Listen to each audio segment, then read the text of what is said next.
What's going on, guys? It's your boy Big Hero Chris back at you with another one. If you're new to the channel, go ahead and subscribe and give me a thumbs up. Ring the notification bell. Hit me up on Twitter, TikTok, the community post. You already know the vibes, and I'm back at you with your AEW Dynamite review. And congratulations are in order, I guess, because Dynamite is officially the longest running weekly wrestling television show on Turner, TNT, TBS. Good for them. Rest in piss to Nitro. Rest in piss to Eric Bischoff. Dynamite officially has more episodes than WCW Monday Nitro. So, good on them. Good for them. This is a good episode. I wasn't really expecting anything less. And for the past few weeks, Collision has been AEW's best show, especially after last week's episode of Dynamite. That joint was pretty bad. It was damn near trash. But this week's episode of Dynamite, it made up for it and then some. I get started off with Mercedes Mone versus Athena, and this was a match I've been looking forward to for a long time, especially the fact that you don't see Athena on AEW television at all until recently. She hasn't been on AEW television in 2 years. She's mostly been on Ring of Honor, and she's been doing her thing down there. From what I've seen of her in Ring of Honor, she's the best thing about Ring of Honor. But the fact that she is the ROH Women's Champion and she hasn't been able to get on AEW television until these past few weeks, that kind of sucks. And with her being on TV more now, you see that she is a star. You see why she is the best thing in Ring of Honor. And you see, damn, Tony Khan feature Athena on AEW television a whole lot more. That would make us all happy. That would make us all happy campers. And something else that made us happy campers is this match between Athena and Mercedes. And initially, I had Athena going over Mercedes because Athena hasn't been pinned in 2 years. So I figured, maybe Mercedes can take the loss. And I was wrong. And in this instance, I don't mind being wrong, especially given the quality of the match. You had several moments where it was really hard hitting. They were just beating the hell out of each other. The crowd was hyped for both women. They were getting CEO, fallen goddess chants. So that was pretty cool. The crowd was hot for the entire match. And like I said, Mercedes ended up getting the win. And I'm I'm actually cool with this. Especially with the fact that Tony Storm showed up after the match. And the more I sat and thought about it, I'm man, maybe this might be the wave going forward. Because my initial pick was either Chris Statlander or Jamie Hayter to win. But at this point, I would be cool with Mercedes getting the win. I would be cool with Mercedes versus Tony Storm because these are the top two women in the company right now. So it would make sense to have them at AEW's WrestleMania wrestle each other. So I'm actually cool with it, especially the fact that you have Mercedes doing this whole belt collector gimmick, and why not have her go after the AEW champion, the AEW Women's Championship? So there's that. So speaking of the Owen Hart tournament, we have Hangman Adam Page. He's making his way out to the ring, but he stopped by the EVPs. He stopped by the Elite, the Elites, the Young Bucks and Okada. And they're kind of reiterating what they said last week as far as, doing this for Hangman, as far as, stopping Swerve from winning the AEW championship. And then at this point, they're kind of trying to sweet talk Hangman, saying, listen, you can win this tournament and you can be AEW champion. We can link up with the Death Riders. We can be unstoppable. We can handle all that. We can just take care of all this. Then as the Young Bucks walk away, Okada looks at Hangman and says, yo, why are you so angry all the time? Smile. Be happy. And Hangman kind of just walks away. And as Hangman walks away, Okada calls him a bitch. And Hangman comes back and says, what did you just say? He's like, no, I was just playing. Smile, man, be happy. So that was actually pretty funny. So this leads us to the match between Hangman taking on the Wild Card. And I was kind of nervous because I did not want Jack Perry in this tournament at all. I thought that that's the route they were going to go. And once again, I was wrong. And as you guys can see, I don't mind admitting when I was wrong. I'm cool with that. especially with the wild card being the debut of Josh Alexander from TNA, formerly of TNA. He's making his AEW debut. Tony Khan already dropped the graphic. This man is all elite. And, he had a good match. It was a good match between him and Hangman. Of course, Hangman was going to get the win. But, it was pretty cool. And as the match is going on, I'm like, all right, this is cool, but I wonder what they're going to have in store for Josh Alexander.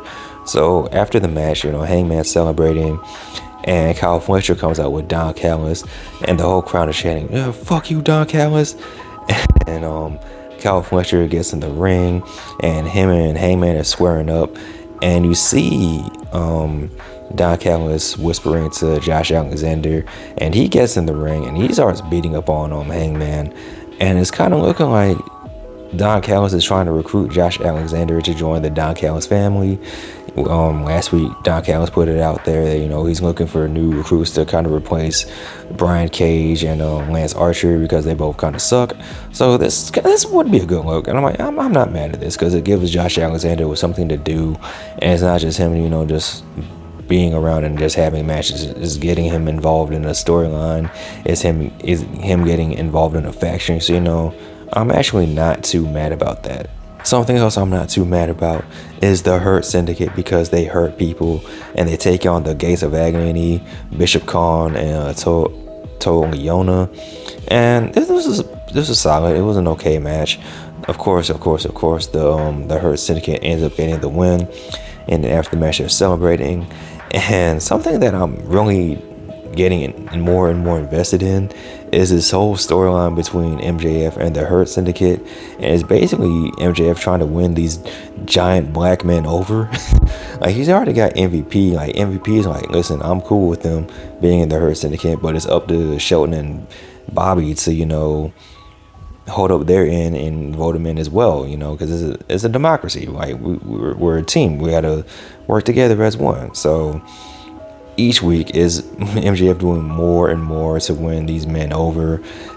So this week we have MJF bringing out a whole gang of women, like a whole buffet of the maidens out to persuade Bobby and Shelton.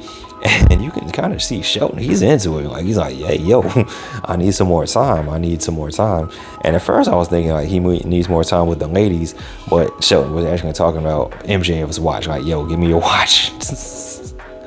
And MJF was like, yeah, I'll give you the watch if you can give me a thumbs up. He's like, nah, just give me the watch, bro. So that was pretty funny. So Bobby, he's just not feeling it. He does not like MJF at all. Shelton's kind of coming around, but he keeps looking at Bobby like, yo, is it cool? And Bobby's like, hell no, it's not cool. So, I'm getting invested in this. I actually like it. And I think that MJF is actually going to end up joining the Hurt Syndicate. I actually wouldn't mind it. I was kind of iffy about it at first, but at this point, go for it, man. Go for it. Go all in. Bobby's going to keep side-eyeing him. And I think this is going to either lead to like a match, or maybe just MJF doing something just to end up earning Bobby Lashley's trust, only for him to mess it up at the end and Bobby to be like, I told you so. So I'm locked in on this whole storyline. I kind of like it, man. I'm kind of digging it. I feel it. Something else I'm feeling is this rematch between Will By God Ospreay and Konosuke Takeshita. And let me tell you something. I saw Ospreay versus Takeshita live last year. That match changed my damn life. It was an amazing match. Phenomenal. And this rematch on this episode of Dynamite, it was amazing. Like, to the surprise of nobody, it was an amazing match. They were both kicking out at one for like their individual spots and whatever. Like, they were doing flips and dives and clotheslines and blue thunder bombs and hidden blades and all types of cool shit. But ultimately, Will Ospreay ended up getting the win, man. So Will Ospreay is going on. He's going to compete even further in this whole Owen Hart tournament. And I'm digging it. I'm thinking like the same way everyone else is thinking. Like, we're all thinking that it's going to end up being Ospreay versus Hangman. Yeah, I'm digging it. So something else I'm digging, surprisingly, is this match between the Opps and the Death Riders. Now, earlier in the show, it was announced that the Death Riders attacked Hook and he was taken to the hospital. Taz was also at the hospital with Hook. Now somebody was saying that it looked like Hook got a concussion last week, but I think Sean Ross Sapp said that there was no reports of him getting a concussion, but he wasn't on the show this week, so maybe there's some truth to that. So at first it's kind of like, okay, so you have the Death Riders taking on Samoa Joe and Shibata, and it's like, well, who's gonna be the third man? Who's gonna help out the Opps? And the man that came out to help the Opps was a supreme upgrade from Hook, and it was Powerhouse Hobbs. And I'm like, you know what? Maybe Hook can stay away for a while. We got Powerhouse Hobbs. We don't really need Hook, but yeah, man. And for what it was worth, it was an okay match. There was shenanigans afoot, of course. You had the EVPs coming out to try to interrupt the shenanigans. You had Willow Nightingale out there. Swerve come out of nowhere and just beat up both the Young Bucks and got them out the way. And Samoa Joe ended up choking out Jon Moxley. And I'm like, if this doesn't lead to a championship match between Moxley and Joe, what are we doing here? But we do have new trio champions, and I was surprised. I was not expecting the Death Riders to lose, but they did, and I'm happy about it. Now, if we can only get that AEW championship off Mox, we'll be good money, man. We will be good money. So, like I said, man, like I've been saying this whole video, this was a great episode of Dynamite. We saw the return of Christian Cage. He's looking like he's trying to stir up some stuff with Nick Wayne. He said that he got Nick Wayne a spot in the Best of the Super Juniors tournament, so good for him. What a great father Christian Cage is.